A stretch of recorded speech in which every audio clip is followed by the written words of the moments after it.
รื่องยังบอกรู้สิ่งที่หู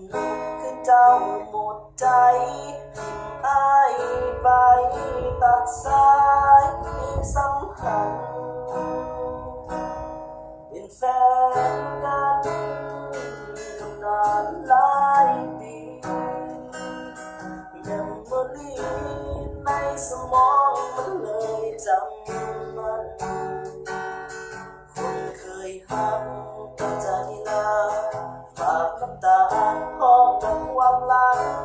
คุณยังใจดำบ่เหมือนเดิมหู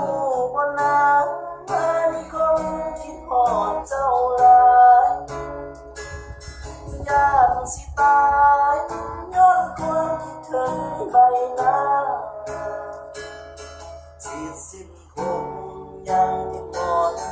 ไอ้ถนอมมันทุกเวลาบอกตัวเองว่าวันหนึ่งเจ้าจะหวนมาหากคนคิดฮอด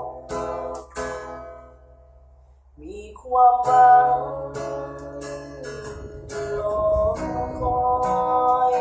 ห้องแขนน้อยๆยังคอยเจ้ามาให้ก่อนเมื่อความพังบ่โสภาจึงกลับมาหาที่จอดไอสิเอาความคิดฮอดจอดใจให้ทางเมื่อความพังบ่โสภาจึงกลับมาหาที่จอดไอสิเอาความคิดฮอดจอดใจให้ทาง